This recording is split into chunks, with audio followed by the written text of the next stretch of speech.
আসসালামু আলাইকুম। হ্যাঁ, আমি একদিন বাজার থেকে থ্রি পিস নিয়ে আসছি। আসলে আমি থ্রি পিস পরতে খুব পছন্দ করি। মাঝে মধ্যে একটু বোরকা পরি। তো থ্রি পিস নিয়ে আসছি বাজার থেকে। তো থ্রি পিস নতুন নিয়ে আসছি, তো ওই থ্রি পিস তো আমাকে তো বানাতে হবে। তো আমাদের গ্রামের পাশে একটি দর্জি আছে। সে খুব খুব ভালো করে সেলাইয়ের কাজ করে। তো আমি ভাবলাম ঠিক আছে, তাহলে দর্জি ভাইকে একটু দিয়ে আসি। তো হ্যাঁ, আমি দর্জি ভাইকে দিতে গেছি। প্রায় এরকম বেলা ডুবে গেছে আর কি। তো সেই সময় আমি আমার বাসার কাজকর্ম সেরে দর্জি ভাইয়ের কাছে আমি গেছি। তো ওখানে মানে যে দর্জিগিরি করে সে আসলে একটি মহিলা ছিল। তো ওখানে আমি গেলাম। তো দেখতেছি যে মহিলাটি নাই, কিন্তু মহিলার স্বামী আছে। আমি এখন ডাকতেছি ভাবি ভাবি বলে, ভাবি ভাবি বাসায় আছে না ভাবি বলে ডাকতেছি। তখন ওই মহিলাটির স্বামী বলতেছে, কে? তখন আমি বললাম, ও আকরাম ভাই, আসলে আমি এই পাশের গ্রাম থেকে আসছি। আচ্ছা আচ্ছা করে আমাকে বসতে দিল। তাই আমি বসলাম। বসার পর আমাকে জিজ্ঞাসা করতেছে, হ্যাঁ বলো কী হয়েছে? তাই আমি বলতেছি, আসলে ভাইয়া আমি তো বাজার থেকে নতুন থ্রি পিস কিনছি। তো থ্রি পিসটা তো আমার সেলাই করতে দিতে হবে। তো তখন ভাইয়া বলতেছে, তো হ্যাঁ সবই তো বুঝলাম, আসলে বাসায় তো তোমার ভাবি নাই। তখন আমি আবার ভাবতেছি, ও আচ্ছা ভাবি কই গেছে? তো বলতেছে, কিছুক্ষণ আগে তোমার ভাবি বাবার বাড়ি গেল। আমি এখন মনে মনে ভাবতেছি, জি কেমন হলো? তখন আমি বলতেছি, আচ্ছা ঠিক আছে, তাহলে ভাইয়া কি করবে এখন? আমার তো থ্রি পিস কালকে দিনের মধ্যে লাগবে। তো এখন বলতেছে, ও আচ্ছা কালকে তোমার দিনের মধ্যে লাগবে? আমি বলতেছি, হ্যাঁ কালকে আমার দিনের মধ্যেই লাগবে। আসলে আমার মামাতো মেয়ের বিয়ে অনুষ্ঠান বাড়ি, ঠিক আছে, ওনার বিয়ে ঠিক হয়েছে। তো ওখানে কালকে মানে বিয়ে হবে আর কি। তো আমি ওখানে যাব আর কি নতুন থ্রি পিস পরে। তো সেই জন্য তাড়াহুড়ো আমারও ছিল। তো আমি বলতেছি, হ্যাঁ ভাইয়া আমার কালকেই কিন্তু লাগবে। তো ভাইয়া এখন বলতেছে, ঠিক আছে তোমার ভাবি নাইতে কী হয়েছে, আমি তো আছি। তখন ভাইয়া বলতেছে, তাহলে তুমি এখানে একটু দাঁড়াও, আমি হলো ফিতা নিয়ে আসি, মাপ নিব। তখন ফিতা নিয়ে আসলো। তখন বলতেছে, আচ্ছা ঠিক আছে তোমার থ্রি পিস দাও, পুরানো থ্রি পিস দাও। তখন আমি বলতেছি, না ভাইয়া আমি তো আমার পুরনো থ্রি পিস আনিনি।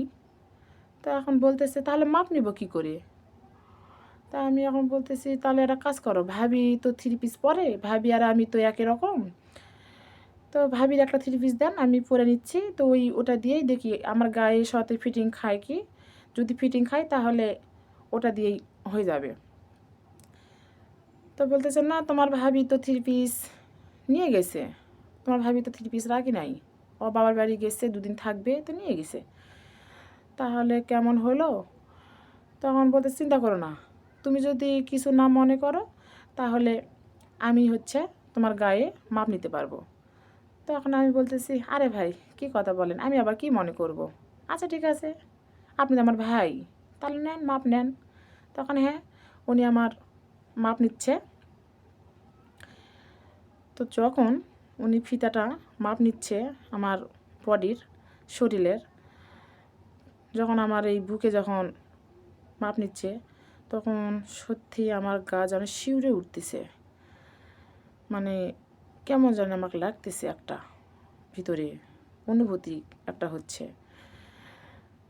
তারপর আস্তে আস্তে যখন সে মাপ নিচ্ছে, তারপর আবার নিচে পেটে যখন মাপ নিচ্ছে, কোমরে, সত্যি আমার শরীর সত্যি কিন্তু মানে শিউরে কাটা দিয়ে উঠতেছে।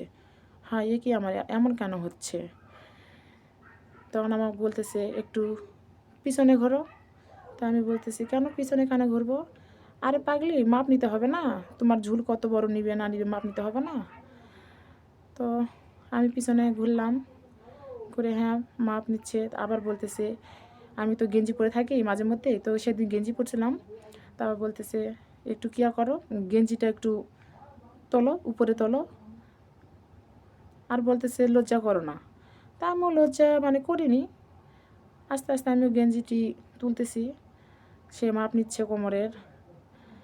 তো তারপর কি বলবো,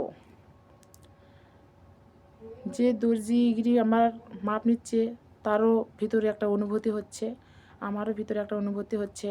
আর আমাকে বলতেছে, তোমার কি কালকেই লাগবে? আমি বলতেছি, হ্যাঁ আমার কালকেই লাগবে।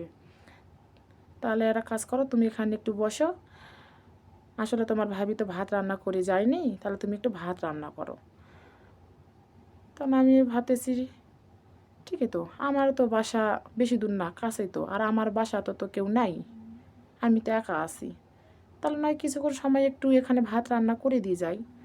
তো আমি ওই ভাইয়ের জন্য রান্নাঘরে ঢুকছি ভাত রান্না করব বলে। তখন ওই আমার ভাইজান আস্তে আস্তে সে রান্নাঘরে গিয়েছে আর বলতেছে, কি করতেছে তুমি?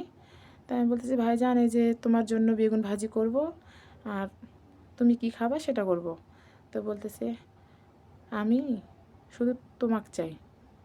তাই আমি বলতেছি, আমাকে চাও মানে?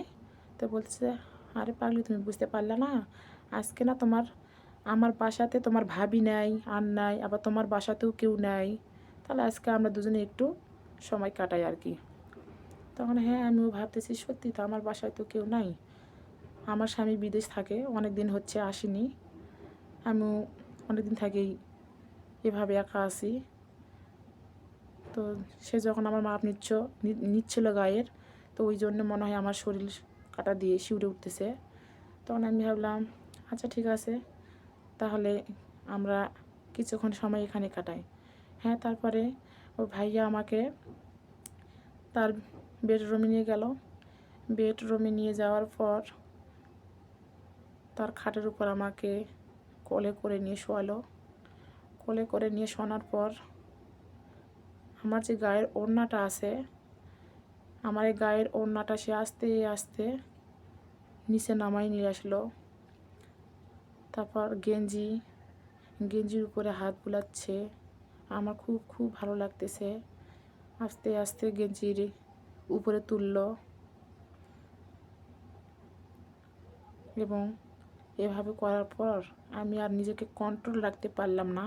তখন আমি নিজেই আমার শরীরের গেঞ্জি, পাজামা সব কিছু খুলে ফেলছি এবং ওই দর্জি ভাইয়েরও আমি নিজে খুলছি।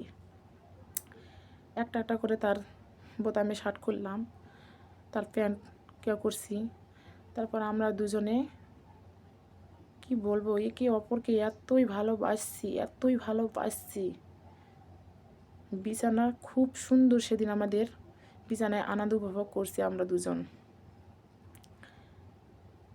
সে আমাকে অনেক অনেক অনেক আদর করছে, অনেক ভালোবাসে, আর এতই মজা দিয়েছে না, কি বলবো। উফ, খুব খুব সুন্দর লেগেছে সেদিন আমাদের।